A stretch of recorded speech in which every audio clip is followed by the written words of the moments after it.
All right, you guys know I'm not the biggest fan of Trump, but credit where credit is due, because I just read through the terms of the new agreement with Iran, and it is a massive win for the United States. First, he got them to give up 11 tons of enriched uranium. That's 98% of their supply. They agreed to dismantle 13,000 centrifuges used to enrich nuclear material, and they agreed to cap the purity level of the little enriched uranium they still produce at 3.67%, which is 1/30th the level you'd need to make a bomb. And to ensure they don't go off the rails, they agreed to allow independent inspectors to conduct on-site inspections of all of their nuclear sites, including undisclosed locations we discovered through surveillance. On top of that, the Strait of Hormuz stays open and Iran gets no additional cut of oil that flows through it. Wait, hang on a sec. Shit, you guys, I'm sorry, I read that wrong. Those were the exact terms of the Joint Comprehensive Plan of Action, also known as the Iran nuclear deal signed by President Obama. That deal was so thorough and so well executed that in every single one of the more than a dozen independent inspections, Iran was fully compliant, including all of the inspections conducted by Donald Trump's own State Department. And on top of that, Obama's deal took the Strait off the table as leverage, because in exchange for giving up their nuclear weapons program, they got relief from sanctions on oil sales. So closing the Strait would have hurt them just as much as anyone else. But Trump tore up the deal anyway, because just like with the Affordable Care Act, any policy that proves Obama was 1,000 times the president Trump will ever be is an unacceptable living reminder of Donald Trump's incompetence and inadequacy, because there is nothing Trump hates more than a mirror that tells the truth about his reflection. A Velveeta Cheeto who is somehow simultaneously both twice the man and half the man that Obama continues to be. So with the deal torn up, within a year Iran had enough enriched uranium to be a problem, so sanctions were reimposed and the Strait was turned back into a hostage. But because Donald Trump can't make a deal durable enough to serve as President Obama's toilet paper, he painted himself into a corner and had no choice but to turn to the military to try and bury the problems he couldn't solve with a pen. So this is the latest breaking news. Donald Trump is not happy with Iran's response, saying that they want to bring back Obama, that they only want to talk to Obama, the GOAT, someone on the varsity team. So after Donald Trump heard this, this is what he looked like. He was not happy.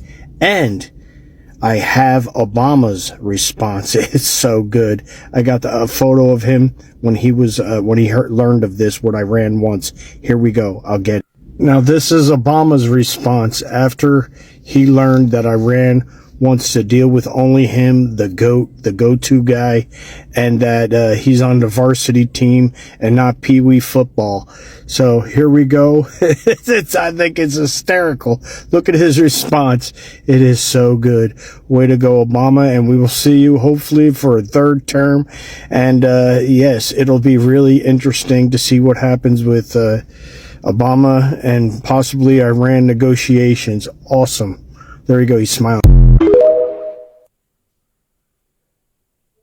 Overnight, Donald Trump posted dozens of times on Truth Social calling for President Obama's arrest, calling President Obama the most, quote, demonic force in American politics, suggesting that President Obama received $120 million from Obamacare, and more in a lengthy tirade that spanned over 30 posts in a matter of minutes. It's not a surprise to see the president struggle to stay awake during the day when he's up all night, ranting on Truth Social and reposting just absurd claims. None of his claims are actually true. And the reason I even make these videos are because for years, the right attacked President Biden for not being fully fit to serve. Staying up all night and posting radical claims, calling for the arrest of President Obama, saying that President Obama is treasonous, all of these things.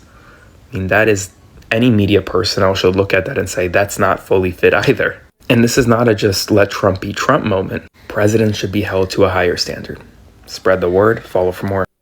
Let's not forget that Barack Obama reached a deal that prevented Iran from getting a nuclear weapon.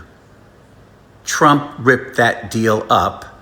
Now we're at war with Iran to prevent them from getting a nuclear weapon, which Trump said he obliterated their capacity for it late last year. MAGA Republicans are freaking out because President Obama has reassumed his position as symbolic figurehead in the aftermath of Donald Trump failing so terribly to build up our relationships with leaders like Prime Minister Mark Carney, who met with President Obama just yesterday. Even Laura Loomer is, I guess, taking to the internet to say that this is an attempted coup, but that would never... Wait, Obama 2028. Wait. Obama 2028. Hold up. Alright guys, today we really need to talk about what's happening right now between Trump, Iran, and the reactions coming from America. Because honestly, every single day there's a new headline, a new controversy, and a new panic coming from Trump supporters themselves. Now listen, I'm not here to spread hate against anybody. I'm just giving my opinion based on what we are all watching happen in real time. A lot of people are now bringing back the conversation about Obama's Iran nuclear deal. And whether you liked Obama or not, many people are saying that deal actually kept things under control for years. Iran had restrictions, inspections, and limits. But when Trump came into office, he completely destroyed that agreement because he wanted to prove he could do things differently. Fast forward to today, tensions are higher than ever. Threats are flying everywhere. And people are starting to ask one simple question. Was tearing up that deal actually a mistake? Because now we're watching America and Iran constantly going back and forth. Trump keeps talking tough, Iran keeps responding, and regular people are the ones feeling nervous about where all of this could lead. And what's crazy is that even some Trump supporters are starting to panic. Why? Because many of them believed Trump was going to fix everything easily. They thought America would become stronger, cheaper, safer. But instead, people are complaining about the economy, global tension, inflation, and possible war. And another thing that's making Maga supporters angry right now is Obama suddenly getting attention again. Everywhere online, people are saying, Obama handled this situation better. Obama knew how to negotiate. Obama was respected more globally. And that's clearly frustrating Trump supporters because they don't want to hear comparisons between Trump and Obama. Now, personally, I don't want war. I don't care if you're Republican, Democrat, pro-Trump, anti-Trump. War affects normal people first. Rich politicians will always be safe somewhere else, while regular families suffer from higher prices, fear, instability, and uncertainty. That's why I think leaders should focus more on diplomacy instead of ego battles. Because at the end of the day, if America and Iran continue escalating things, the entire world feels the pressure. Oil prices, markets, global relationships, everything. And honestly, social media is exposing something interesting right now. We're seeing many people who defended Trump, no matter what, suddenly becoming nervous and questioning things themselves. Some are still loyal, of course, but others are starting to wonder, did we make the right choice?